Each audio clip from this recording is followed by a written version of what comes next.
नमस्कार। आज हम एक बहुत ही अहम विषय पर बात करने वाले हैं। भारतीय संविधान का भाग 3 यानी हमारे मौलिक अधिकार। जी हाँ, फंडामेंटल राइट्स।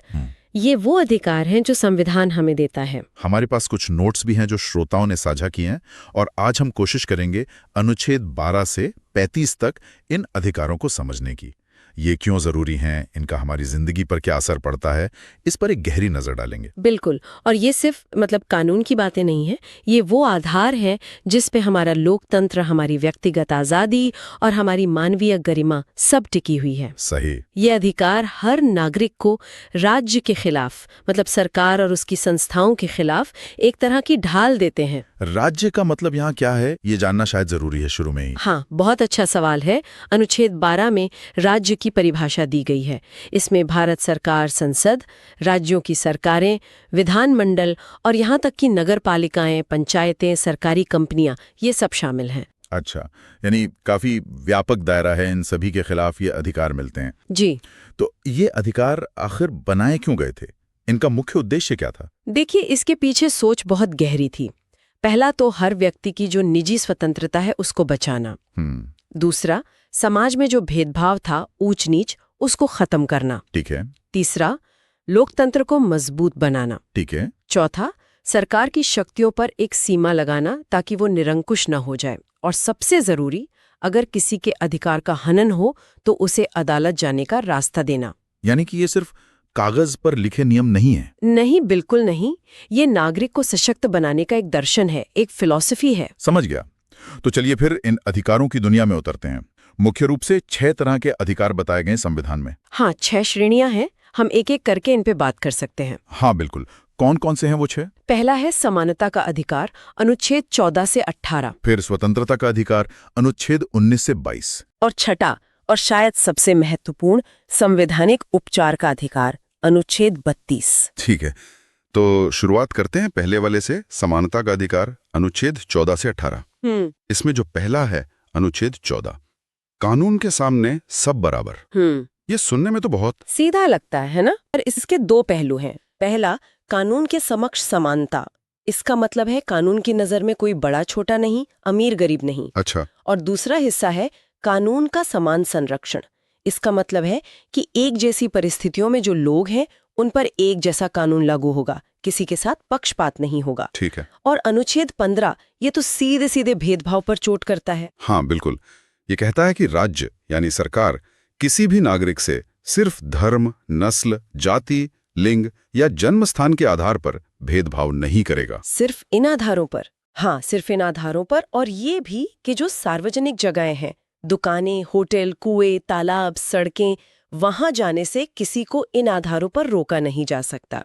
ये तो बहुत बड़ी बात थी उस समय के समाज के लिए। यकीनन सामाजिक बराबरी की दिशा में एक बहुत बड़ा कदम। और अनुच्छेद 16 जी, ये सरकारी नौकरियों में अवसर की समानता की बात करता है। जी हाँ, सरकारी पदों पर नियुक्ति के मामले में सभी नागरिकों को बराबर अवसर मिलेंगे। लेकिन इसमें आरक्षण का भी प्रावधान है ना? हाँ, इसी अनुच्छेद में राज्य को ये अधिकार भी दिया गया है कि वो समाज के पिछड़े वर्गों के लिए, जिनके प्रतिनिधित्व कम है, उनके लिए आरक्षण जैसे विशेष उपाय कर सकता है, ताकि समानता सिर्फ कहने की ना हो, असल में स्थापित हो। समझ गया।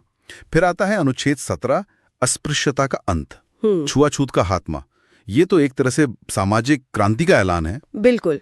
ये हमारे समाज पर एक बहुत बड़ा धब्बा था और संविधान ने इसे जड़ से मिटाने का संकल्प लिया।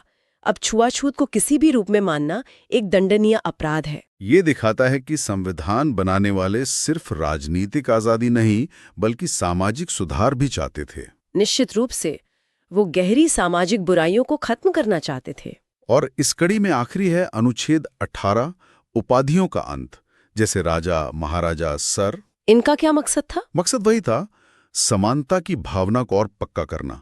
जब सब नागरिक बराबर हैं तो जन्म या किसी खास मेहरबानी से मिली उपाधियों का कोई स्थान नहीं होना चाहिए। हाँ, ये बात तो है। हालांकि सेना या अकादमिक क्षेत्र में जो सम्मान मिलते हैं उन पर रोक नहीं है, क्योंकि वो योग्यता के आधार पर दिए जाते हैं, जन्म के आधार पर नहीं।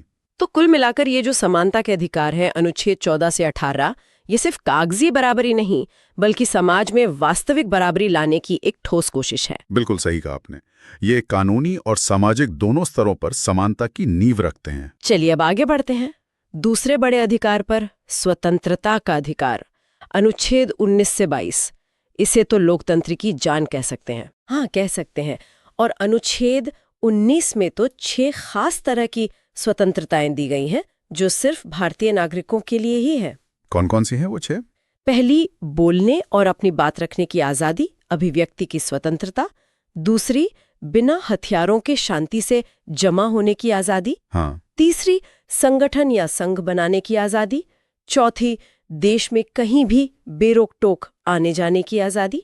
पांचवी, देश के किसी भी हिस्से में रहने या बसने की आज़ादी। और छठी?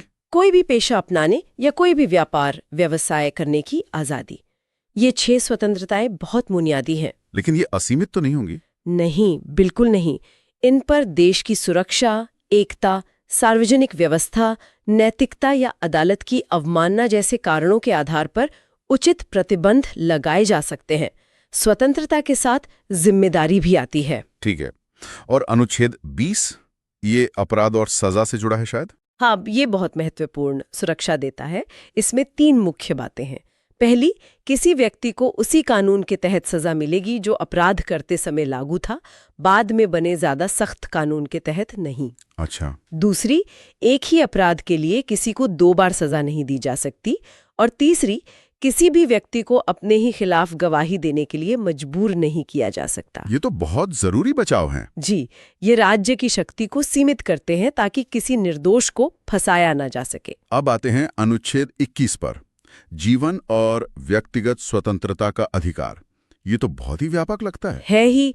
शायद ये मौलिक अधिकारों में सबसे ज्यादा महत्वपूर्ण और सबसे ज्यादा विकसित होने वाला अनुच्छेद है। ये कहता है कि कानून द्वारा स्थापित प्रक्रिया के बिना किसी व्यक्ति को उसके जीवन या व्यक्तिगत स्वतंत्रता से वंचित नहीं किया जाएगा। कानून द्वारा स्थापित प्रक्रिया? हाँ, और सुप्रीम कोर्ट ने जीवन शब्द की व्याख्या बहुत विस्तृत की है। इसका मतलब सिर्फ सांस लेना नहीं, बल्कि गरिमा के साथ जीना है। गरिमा के साथ जीना। हाँ, और इसी व्याख्या के तहत कोर्ट ने समय समय पर कई अधिकारों को इसमें शामिल माना है, जैसे अच्छा स्वास्थ्य पाने का अधिकार, स्वच्छ पर्यावरण का अधिकार, आश्रय का अधिकार और हाल के वर्षों में निजता यानी प्राइवेसी का अधिकार। प्राइवेसी का अधिकार भी अनुच्छेद 21 में? जी हाँ, ये दिखाता है कि हमारा संविधान कितना जीवंत है, ये समय के साथ बदलती जरूरतों को अपनाता है। और इसी से जुड़ा हुआ है अनुच्छेद 21A, शिक्षा का अधिकार। हाँ, इसे 2002 में 86वें संशोधन के जरिए जोड़ा गया। ये 6 से 14 साल के हर बच्चे के लिए मुफ्त और अनिवार्य शिक्षा को मौलिक अधिकार बनाता है। ये मानता है कि जीवन के अधिकार का एक अहम हिस्सा शिक्षा भी है। सही बात है। और फिर है अनुच्छेद 22, जो गिरफ्तारी से सुरक्षा देता है। हाँ, ये मनमानी गिरफ्तारी और नजरबंदी के खिलाफ कुछ सुरक्षा उपाय देता है। जैसे गिरफ्तार व्यक्ति को गिरफ्तारी का कारण जानने का हक है, अपने वकील से सलाह लेने का हक है और 24 घंटे के अंदर मजिस्ट्रेट के सामने पेश किए जाने का हक है। इसी में प्रिवेंटिव डिटेंशन यानी निवारक निरोध के बारे में भी नियम है, जिस पर काफी बहस भी होती है। मतलब अपराध करने से पहले ही शक के आधार पर हिरासत में लेना। समझ गया।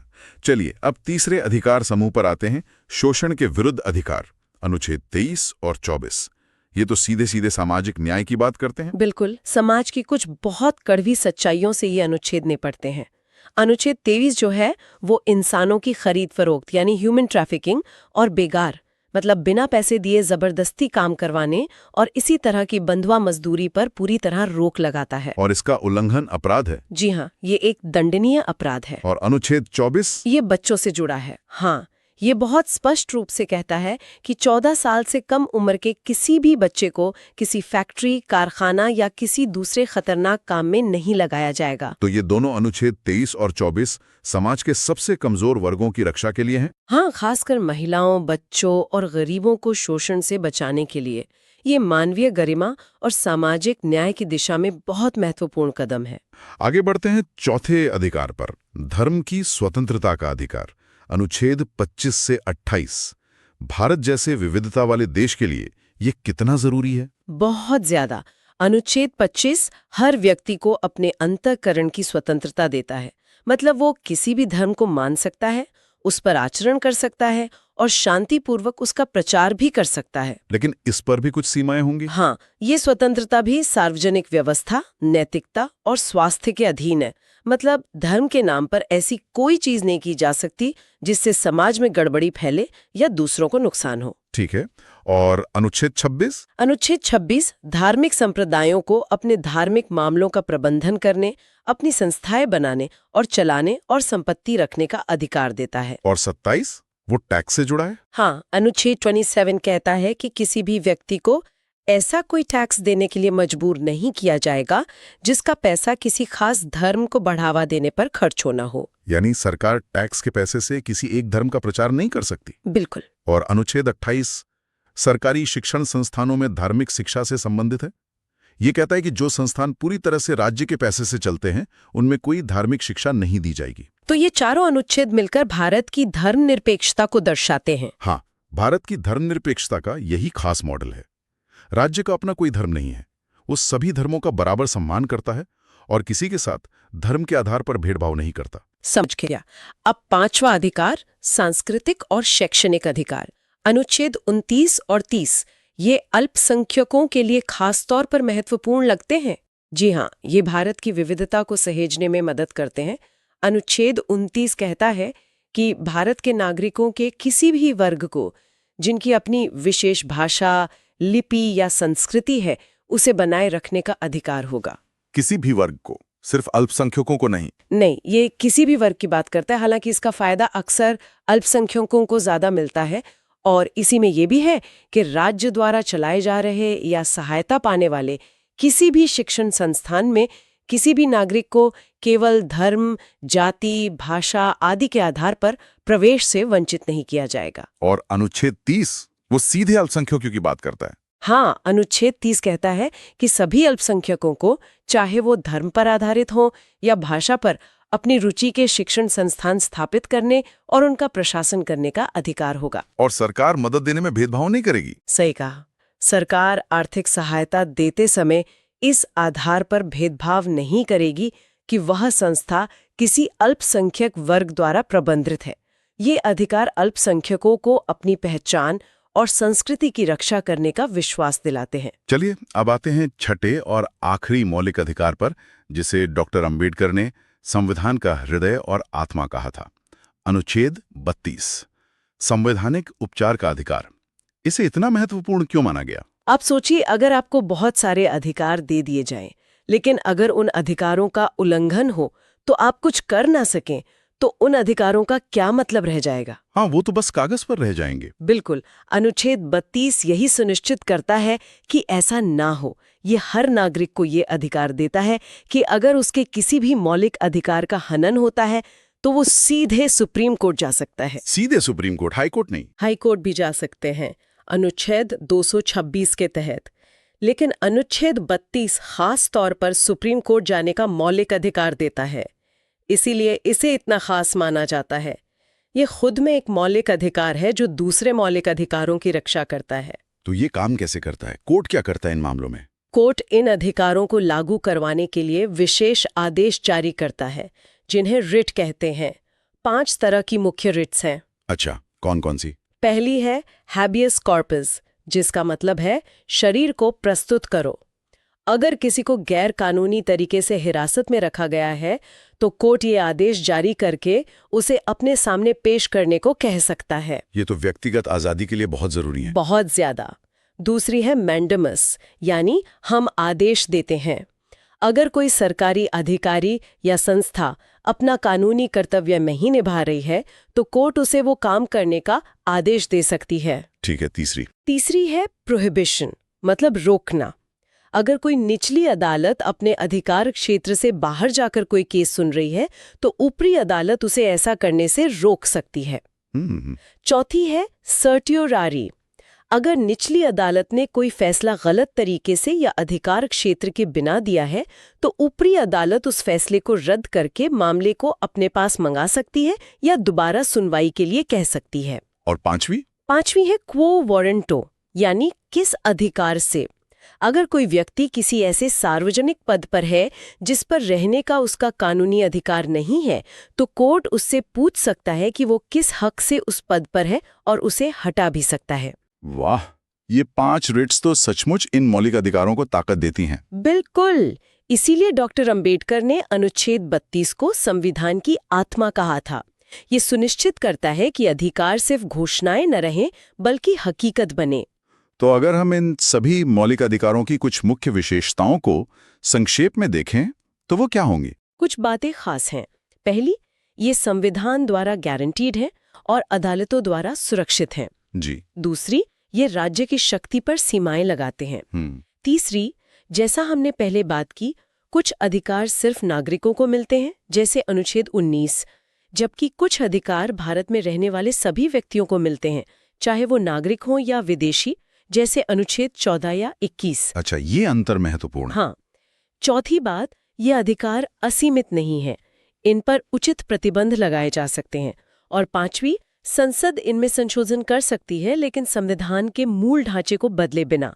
ये मूल ढांचा सिद्धांत केशवानंद भारती केस से आया है। और एक और जरूरी बात, इनका निलंबन आपातकाल के समय क्या होता है? हाँ, ये जानना भी बेहद जरूरी है। जब देश में राष्ट्रीय आपातकाल अनुच्छेद 352 के तहत घोषित होता है, तो अनुच्छेद 19 के तहत मिली 6 स्वतंत्रताएं अपने आप निलंबित हो जाती हैं। अपने आप? हाँ, जैसे ही आपातकाल लगता है, अनुच्छेद 19 निलंबित, और राष्ट्रपति चाहें तो एक अलग आदेश अनुच्छेद 359 के तहत जारी करके अन्य मौलिक अधिकारों को भी अदालत में लागू करवाने के अधिकार को निलंबित कर सकते हैं। यानी हम आपातकाल में कोर्ट नहीं जा सकते अपने अधिकारों के लिए? ज्यादातर अधिकारों के लिए नहीं जा सकते, अगर राष्ट्रपति ऐसा आदेश जारी कर दें। हाँ। लेकिन, और ये बहुत महत्वपूर्ण है, 44वें संशोधन के बाद ये तय हो गया है कि 2 अधिकार किसी भी हालत में निलंबित नहीं किए जा सकते। कौन से 2? अनुच्छेद 20, अपराधों के लिए दोष सिद्धि के संबंध में संरक्षण, और अनुच्छेद 21, जीवन और व्यक्तिगत स्वतंत्रता का अधिकार। ये 2 अधिकार आपातकाल में भी बने रहते हैं। ये नागरिकों के लिए एक बहुत बड़ी सुरक्षा है। ये वाकई बहुत बड़ी गारंटी है। तो ये थी हमारे संविधान के भाग 3 मौलिक अधिकारों की एक काफी विस्तृत चर्चा। अनुच्छेद 12 से 35 तक फैले ये अधिकार सचमुच हमारे लोकतंत्र की रीढ़ है। निश्चित रूप से ये हर नागरिक को गरिमा, स्वतंत्रता और समानता का आश्वासन देते हैं। ये हमारे संविधान की नींव है। बिल्कुल। लेकिन जाते जाते एक विचार छोड़ना चाहूंगी। ये अधिकार तो है, पर समय बदल रहा है, समाज बदल रहा है, नई चुनौतियां आ रही हैं। तो सोचने वाली बात यह है कि इन बदलते समय में इन अधिकारों का अर्थ कैसे विकसित होता है, इनकी व्याख्या कैसे बदलती है। जैसे आज इंटरनेट और AI के जमाने में अनुच्छेद 21 के तहत निजता के अधिकार का क्या मतलब है? सही सवाल है। या अनुच्छेद 19 की अभिव्यक्ति की आजादी की सीमाएं सोशल मीडिया के दौर में क्या होनी चाहिए? कैसे हम व्यक्ति के अधिकारों और समाज के हितों के बीच संतुलन साधते हैं? ये सवाल हमेशा बने रहेंगे और इनका जवाब ढूंढना एक लगातार चलने वाली प्रक्रिया है। बिल्कुल, ये एक निरंतर संवाद है जिसमें नागरिक, अदालतें, सरकार, हम सबको अपनी भूमिका निभानी है, और इसी प्रक्रिया से हमारा लोकतंत्र और मजबूत होता है।